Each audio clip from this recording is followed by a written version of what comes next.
একটা ইন্টারেস্টিং কথা বলছি, ভিডিওটা পুরোটা দেখো। তো আমি 15,000 টাকা স্যালারি পাই, অনেস্টলি আমি 15,000 টাকা স্যালারি পাই।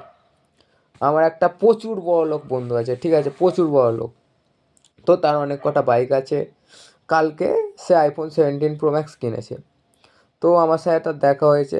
সে আমাকে এসে মানে ছোটো করছে, বলছে দেখ ভাই iPhone 17 Pro Max কিনে ফেললাম, তোর মারা 15,000 টাকা স্যালারি, তুই কি লাইফে বালটা ছিললি তুই, এরকম করে মানে আমাকে ছোটো করছে, ঠিক আছে। তো ভাই আমি চুপ করেছিলাম, মানে প্রচুর পার্সোনাল গিয়ে আমাকে কথা বলছিল। তো লাস্টে আমি ওকে একটাই কথা বললাম, ভাই দেখ তুই কী কাজ করিস। ও বললো আমি কি কাজ করবো, আমার বাবার প্রচুর পয়সা। আমি বলছি তোর বাবা কী কাজ করে। বলছে ভাই আমার বাবা বিজনেসম্যান, আমার বাবা বিজনেস করে।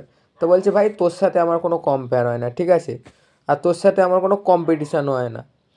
আমার কম্পিটিশান তোর বাবার সাথে, ঠিক আছে, তো তাই জন্য তুই আমাকে এই কথাগুলো বলছিস, আমার এক ফোঁটাও গায়ে লাগছে না। আর আমি তোর সাথে কম্পিটিশানও করছি না, আমি তোর বাবার সাথে কম্পিটিশান করছি, ঠিক আছে। আমার লেভেলটা একটু তোর থেকে একটুকুনি ওপরে, আমি খেটে খাওয়া ছেলে, ঠিক আছে, আমি অল্পতেই খুশি। তুই এইসব কি বাল ছিললি কি না ছিললি আমার এসব কিছুতে যায় আসে না। আর রইল কথা, ঠিক আছে, সময়ে অনেক কিছু বদলে দেয়, ঠিক আছে। আজকে যে রাজা কালকে সে ফকির, আর আজকে যে ফকির কালকে সে রাজা। দেখা যাক সময়ে কত কী করতে পারি। যা করবো ভাই নিজের দমে করব, কারুর টাকায় ফুটানি মেরে করব না। তো এটা বলতেই ও যথারীতি চুপ।